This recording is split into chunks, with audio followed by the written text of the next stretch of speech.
Friends, आप सभी का स्वागत है हमारे YouTube चैनल आनंद क्लासेस में। मैं आपका दोस्त आनंद। फ्रेंड, आज हम लोग बात करेंगे फिजिक्स का लाइट चैप्टर के बारे में। और ये जो है ना, इस चैप्टर का दूसरा वीडियो बनने वाला है।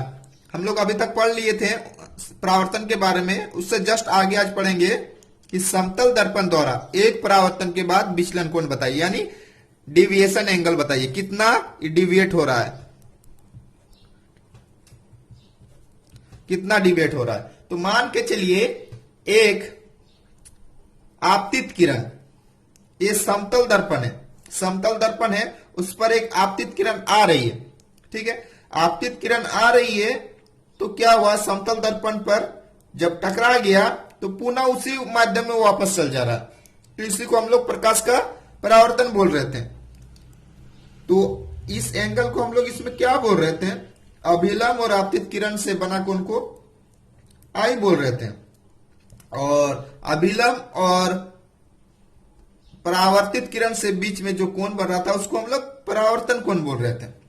देखिए, ये जो आपतित किरण आ रही है उसको जाना किधर था, इधर जाना चाहिए था, लेकिन पुनः वापस इसी माध्यम में चला गया।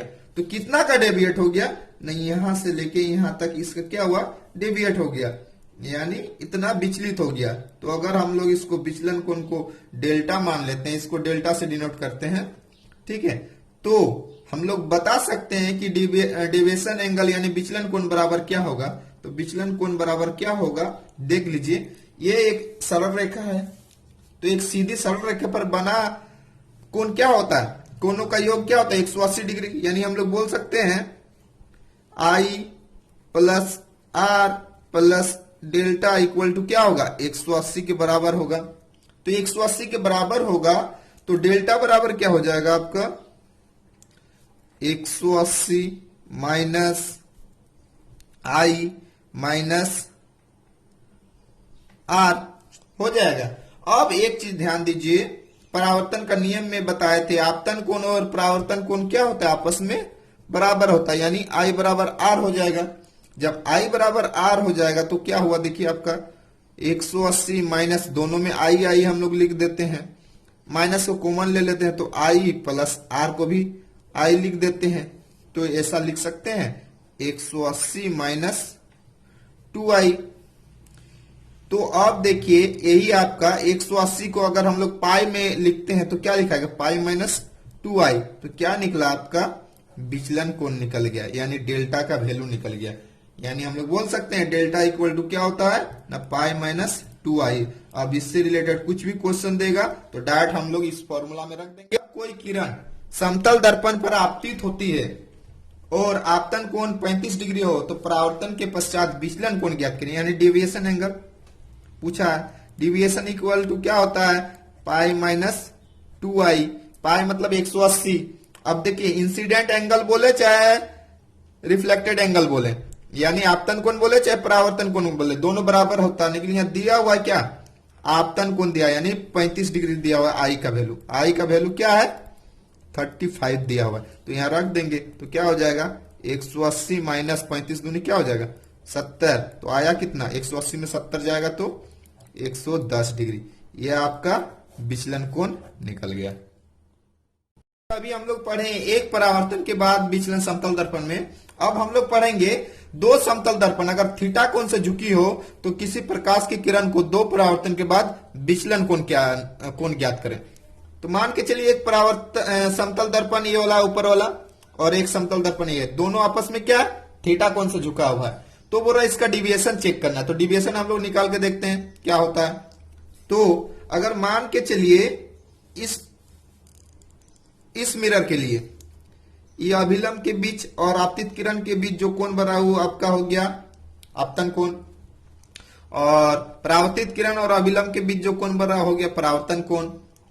तो ये वाला एंगल इसके लिए क्या हो जाएगा, यहां से यहां तो 90 डिग्री होता है, तो इस ट्रायंगल के लिए वाला एंगल क्या हो जाएगा, ये वाला एंगल क्या हो जाएगा आपका, ये देखिए 90 है तो 90 में वाला घटा देंगे तो क्या होगा, 90 माइनस आर। आर और आई आपतन को परावर्तन कोण में हम लोग पढ़े हैं कि आपतन कोण और परावर्तन कोण दोनों बराबर होता है। तो हम लोग डायरेक्ट लिख सकते हैं कि क्या होगा, 90 माइनस आई हो जाएगा। क्यों होगा ना, आई बराबर आर होता है परावर्तन नियम से। ठीक है, अब देखिए इसके लिए ये वाला मिरर के लिए ये आपका क्या हो जाएगा, आपतित किरण, इसको आई डैश मान लेते हैं। ये वाला आपका क्या होगा, अभिलंब और परावर्तित किरण के बीच का एंगल, ये हो जाएगा आपका परावर्तित किरण, इसको आर डैश मान लेते हैं। तो पहला विचलन में हम लोग क्या पढ़े थे, तो पहला विचलन में हम लोग को मिला था विचलन बराबर 180 माइनस 2i मिला था। अब इसके लिए भी तो सेम होगा, यहां भी विचलन, तो इसके लिए हम लोग इसको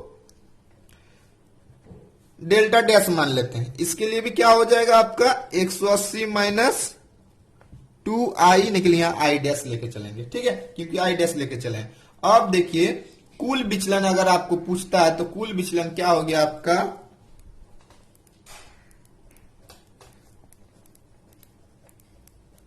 कुल विचलन बराबर डेल्टा बराबर हम लोग बोल सकते हैं इसका और इसका योग, दोनों को जोड़ देंगे यानी डेल प्लस डेल डैश जोड़ देंगे तो आपका निकल जाएगा। तो निकालते हैं, देखिए इसका 180 माइनस 2i प्लस यहां पर जोड़ देंगे, इसका कितना है 180 माइनस 2i डैश, तो क्या हो जाएगा 180 180 360। यहां देखिए आई है, यहाँ आई डैश है, तो दोनों जुटेगा नहीं, तो कॉमन ले लेते हैं दो को, तो क्या हो जाएगा आई प्लस आई डैश, यहां आया। अब देखिए थोड़ा सा अगर इस ट्रायंगल का बात करते हैं, इस ट्रायंगल का बात करते हैं, तो इस ट्रायंगल में हम लोग को क्या हो जाएगा, त्रिभुज का तीनों कोनों का योग क्या होता है 180 होता है, तो 180 इसको जोड़ के 180 होना चाहिए, तो ये वाला एंगल इसके लिए क्या हो जाएगा, इसके लिए 90 माइनस आई डैश हो जाएगा, क्योंकि यहां से यहां कंप्लीट का 90 है, तो ये वाला क्या होगा आई डैश घटा देंगे, ये वाला वैल्यू तो आ जाएगा। अब तीनों को जोड़ते हैं, तो पहला वाला है आपका 90 माइनस आई डैश प्लस इस दूसरा वाला है 90 माइनस आई डैश, तीसरा क्या है, तीसरा थीटा है, बराबर कितना होता है 180 होता है। अब इसको हम लोग सॉल्व करते हैं, तो देखिए 90 और 90 क्या हो जाएगा 180 हो गया, यहाँ आई और आई डैश है, आई और आई डैश है, तो इसको हम लोग अभी ऐसे लिख देते हैं, जुटेगा नहीं, प्लस थीटा इक्वल टू 180। देखिए 180 180 यहां से कट जाएगा, ये माइनस, यहाँ भी माइनस होगा, यह माइनस था, तो देखिए माइनस वाला वैल्यू उस साइड ले जाएंगे तो प्लस हो जाएगा, तो थीटा इक्वल टू क्या होगा I plus I dash, theta equal to क्या निकला आई प्लस आई डैश। इस वैल्यू को अगर हम लोग यहां रख देते हैं तो क्या हो जाएगा थीटा हो जाएगा, यानी क्या निकला आपका 360 माइनस 2 थीटा, क्या निकला कुल विचलन, विचलन बराबर 360 माइनस 2 थीटा। इसको अगर और थोड़ा हम लोग सॉल्व करना चाहते हैं तो पाई का रूप में लिख सकते हैं, इसको 360 को 2 पाई माइनस 2 थीटा, और इसको और थोड़ा हम लोग सरल करेंगे तो 2 कॉमन ले लेंगे तो क्या हो जाएगा पाई माइनस थीटा विचलन कोण। तो जो भी क्वेश्चन बनाएंगे डायरेक्ट इस फॉर्मूला को पुट कर देंगे, विचलन कोण बराबर 2 इंटू पाई माइनस थीटा, कब ना दो समतल दर्पण थीटा कोण से झुका हुआ है और दोनों का परावर्तन के बाद विचलन कोण निकालने बोले तब। दिया हुआ है दो समतल दर्पण 60 डिग्री कोण पर झुका हुआ है और आपतन कोण 40 डिग्री बनाते हुए कोई किरण दो बार परावर्तन के पश्चात, विचलन कोण दो बार परावर्तन के पश्चात, यानी यही वाला फॉर्मूला है, दोनों को जो समतल दर्पण है आपस में कितना 60 डिग्री, यानी थीटा यहाँ पर क्या हो गया 60 डिग्री, तो अब रख देंगे उस फॉर्मूला में तो विचलन कोण निकल जाएगा 2 इंटू पाई, पाई मतलब 180 माइनस 60, इसको सॉल्व करेंगे तो क्या आएगा, देखिए 2 इंटू 180 में 60 जाएगा तो क्या होगा 120, सॉल्व कर दिए क्या है आपका 12 दूनी के 24, यानी 240 डिग्री आपका विचलन। हम लोग बात करेंगे कि एक कांच का प्लेट से कैसे मिरर बनाते हैं। तो मान के चलिए एक कांच का प्लेट है, अब इस कांच का प्लेट का किसी भी एक सत्ता को अगर हम लोग सिल्वर से पॉलिश कर देंगे, यानी सिल्वराइज्ड कर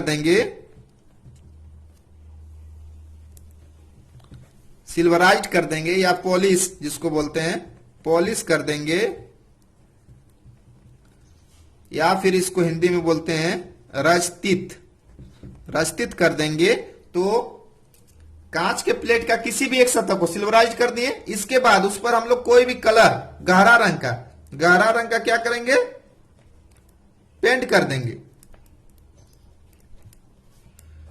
कर देंगे, तो हम लोग को क्या मिलेगा ना, एक हम लोग को दर्पण मिलेगा। इसको क्या बोलेंगे, दर्पण।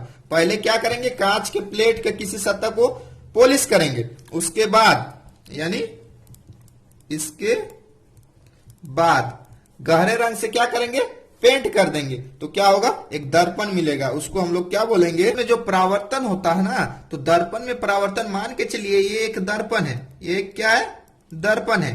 तो परावर्तन कहां से होता है, ये जो कांच है, अगर कांच का जो मोटाई होता है, थिकनेस, इस पर डिपेंड करता है। यानी बोल सकते हैं क्या कि कांच के मोटाई का आगे से 2/3 भाग से क्या होगा, परावर्तन होता है हमेशा। और इधर क्या बच गया आपका, अगर 2/3 इधर हो गया तो इधर आपका 1/3 हो गया, पीछे से आगे से 2/3 भाग से परावर्तन होगा। यानी कोई क्वेश्चन पूछ दे कि इसका थिकनेस कुछ दे दिया है कांच का, तो बताइए इसका जो परावर्तन होगा कहां से होगा, तो जस्ट जो वैल्यू दिया रहेगा बोल देगा कि कांच का मोटाई आपका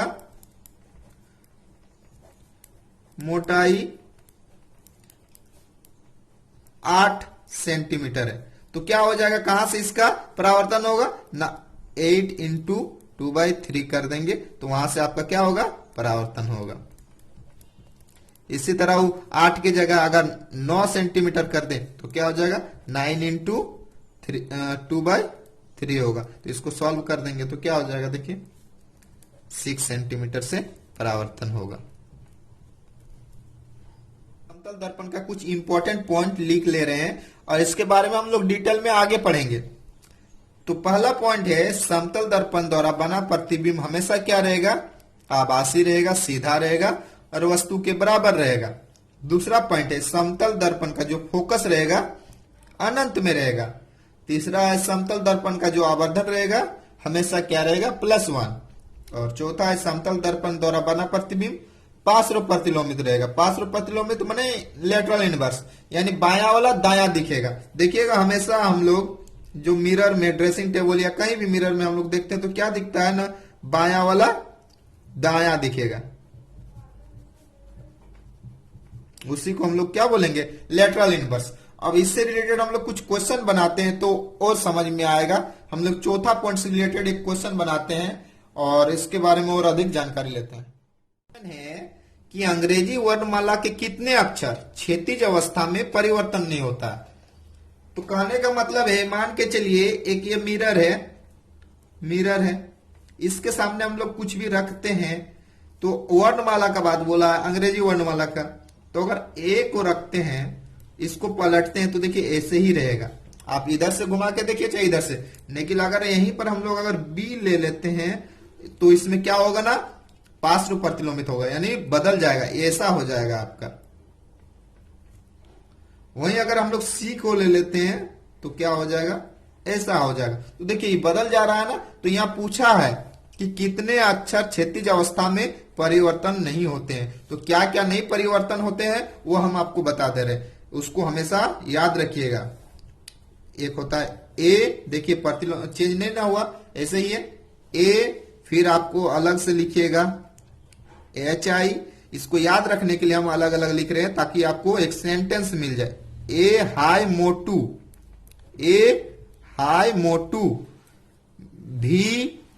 VWX और Y, यही है जो परिवर्तन नहीं होता है। तो देखिए इसको हम लोग रखेंगे, चेंज नहीं हुआ। H को भी रखेंगे तो ऐसे ही रहेगा, I को भी रखेंगे तो ऐसे ही रहेगा। तो कहने का मतलब है कि जो टोटल कितना संख्या हो गया, यानी कितना वर्णमाला हो गया अक्षर, देखिए 1 2 3 4 5 6 7 8 9 10 11, यानी हम लोग बोल सकते हैं कि अंग्रेजी वर्णमाला के 11 अक्षर क्षैतिज अवस्था में परिवर्तन नहीं होगा। ठीक है, क्या हुआ, ऐसे हम उसी तरह गए, उसमें हम लोग बात किए थे क्षैतिज अवस्था में परिवर्तन नहीं हो रहा था, इसमें बात कर रहे हैं ऊर्ध्वाधर अवस्था में। तो बड़ा कितने अक्षर लेटरल इनवर्स नहीं होगा। तो देखिए अगर मान के चलिए एक मिरर है, नीचे ए लिखा हुआ है, अभी हम लोग पेज को ऐसे पलट रहे थे, अब ऐसे पलटेंगे तो पलटेंगे अगर एक हो तो ये पलट जा रहा है, यानी चेंज हो जा रहा है। तो क्या क्या है जो चेंज नहीं होगा? अगर ए के बाद अगर बी देखते हैं हम लोग, बी को तो चेंज करेंगे तो ये ऐसे ही रहेगा, यानी बी चेंज नहीं हो रहा। फिर अगर सी को लेते हैं, सी को पलट देंगे तो ऐसे ही रहेगा। यानी क्या क्या जो अक्षर है जो चेंज नहीं होगा, वो एक सेंटेंस हम आपको बता दे रहे हैं, हमेशा याद रखिएगा। वो सेंटेंस है आपका बी सी डी ई हाई ऑक्स, याद रखिएगा। तो कितना अक्षर हो गया? देखिए, दो दो चार और इधर चार, 8। टोटल कितना हो रहा है आपका? 8 अक्षर हो रहा है जो आपका चेंज नहीं होगा। ऐसा दिया हुआ है समतल दर्पण का ही और घड़ी से रिलेटेड है। बोला है क्वेश्चन, किसी समतल दर्पण में घड़ी के प्रतिबिंब में समय इतना हो रहा है तो उस समय वास्तविक समय क्या होगा? तो जब भी ऐसा क्वेश्चन दे देना तो सबसे पहले हम लोग क्या लिखेंगे ना, लिख देंगे 11:60, यानी 11:60। और जो भी वैल्यू दिया रहेगा उसको हम लोग घटा देंगे। अब वैल्यू क्या दिया हुआ देखिए, 3:33। अब हम लोग हमेशा इस चीज पर ध्यान देंगे। क्या करेंगे? 11:60 में 3:33 को घटा देंगे।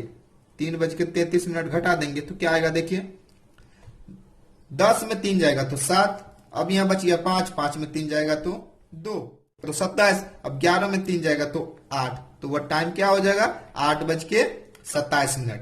डायरेक्ट दिया है कि दर्पण में 10:20 हो रहा है, तो वास्तविक समय क्या होगा बताइए? तो सबसे पहले हम लोग 11:60 लिख देंगे, फिर से वैसे ही, और उसमें घटा देंगे 10:20 को।